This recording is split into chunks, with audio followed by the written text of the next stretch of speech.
बिंदू 1, ऋण 5 आणि ऋण 4, 5 यांना जोडणारा रेषाखंड एक्स अक्षामुळे कोणत्या गुणोत्तरात विभागला जातो ते शोधा.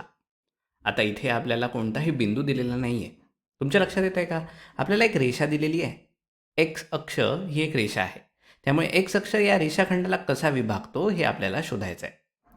पण याचा नेमका अर्थ काय?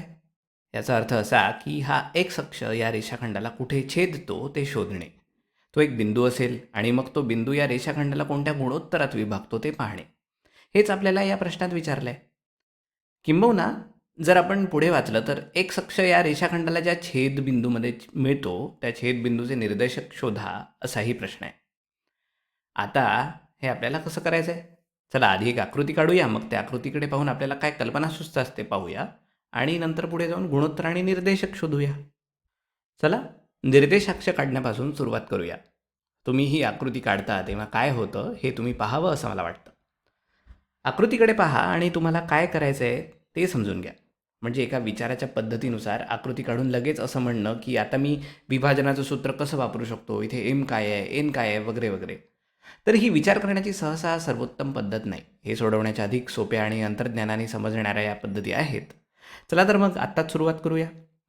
पहिला बिंदू 1, ऋण 5 स्थापित करूया. म्हणजे उजवीकडे 1 आणि मग खाली ऋण 1, ऋण 2, ऋण 3 आणि ऋण 4, ऋण 5 इथे कुठेतरी हा 1, ऋण 5 हा बिंदू असेल. तर 1, ऋण 5 आणि मला ऋण 4, 5 हवा आहे. म्हणजे डावीकडे 1, 2, 3, 4 पायऱ्या आणि मग धन 5 असल्यामुळे वर 5 पायऱ्या. 1, 2, 3, 4, 5 साधारण इथे कुठेतरी ऋण 4, 5 असेल. आणि आता मला या दोघांना जोडणारा रेषाखंड हवा आहे. तर हा या दोघांना जोडणारा रेषाखंड आहे. तर हा तो रेषाखंड आहे. तो एक्स अक्षाने कसा विभागला गेलेला आहे? आणि आता आपण पाहू शकतो की एक्स अक्ष खरोखरच या रेषाखंडाला विभागतो. आता असं होणं पूर्णपणे शक्य होतं की एक्स अक्षाने त्याला छेदलं नसतं. पण तुमच्या लक्षात येत आहे का की प्रश्न पाहूनच तुम्हाला खात्री पटली असती की एक्स अक्ष याला विभागतो. कारण एका बिंदूचा वाय निर्देशांक ऋण आहे आणि दुसऱ्याचा धन आहे.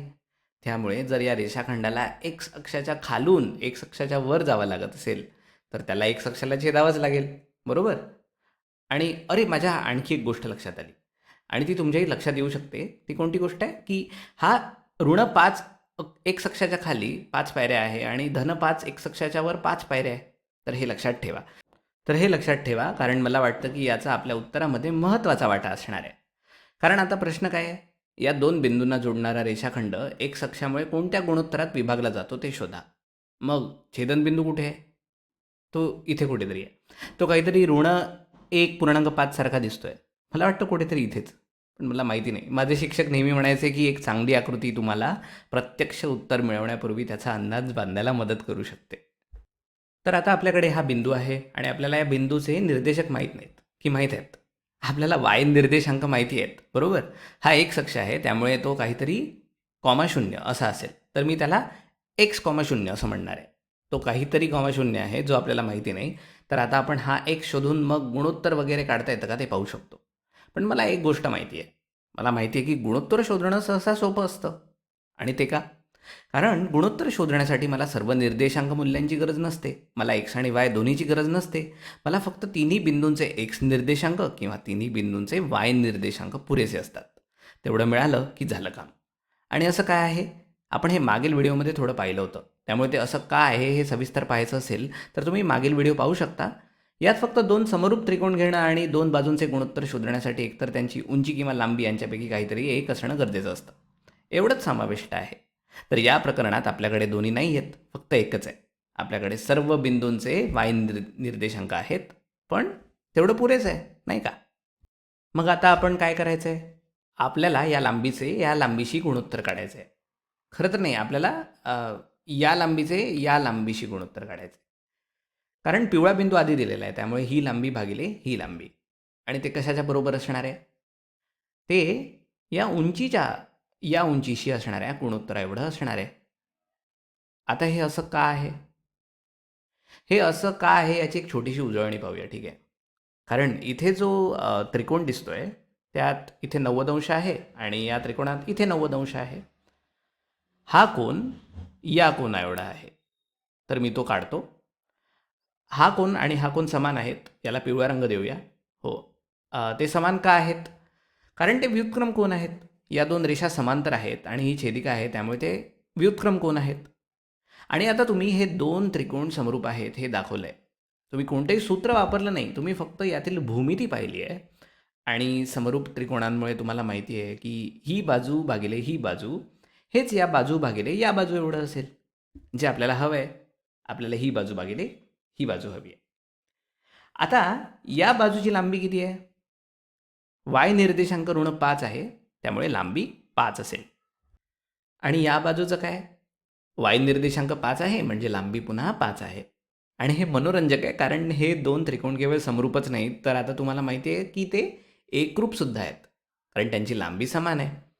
आता याचा अर्थ काय? याचा अर्थ असा की ही बाजू आणि ही बाजू एकास एक या गुणोत्तरात आहेत. किंवा दुसऱ्या शब्दात ही बाजू आणि ही बाजूसुद्धा एकास एक या गुणोत्तरात आहेत. म्हणजे आपल्याला हवं असलेलं गुणोत्तर एकास एक असं आहे, नाही का? त्या समान आहेत. आता हे लक्षात घ्या की आपण छेदबिंदूचे निर्देशक न काढताच गुणोत्तर शोधलेलं आहे. हो, म्हणजे जेव्हा मी विचार करतो तेव्हा मला वाटलं होतं की कदाचित आधी हा बिंदू शोधावा लागेल आणि मगच गुणोत्तर काढता येईल. पण ते खरं नाही. बिंदू शोधण्यापूर्वीच तुम्ही गुणोत्तर शोधू शकता, कारण गुणोत्तर शोधणं सोपं आहे. पण अर्थातच तुम्ही तो बिंदूही शोधू शकता, कारण एकदा या दोन बाजू समान मिळाल्या की तुम्हाला माहिती आहे की या दोन बाजूही समान आहेत आणि त्याचा वापर करून या दोन बाजू आणि ही सुद्धा समान आहेत. आणि या बिंदूचे निर्देशक शोधण्यासाठी तेवढं पुरेसं आहे. आता व्हिडिओ थांबवून पहा. इतर कशाची गरज नाही. तुम्हाला यांचे निर्देशक माहिती आहेत.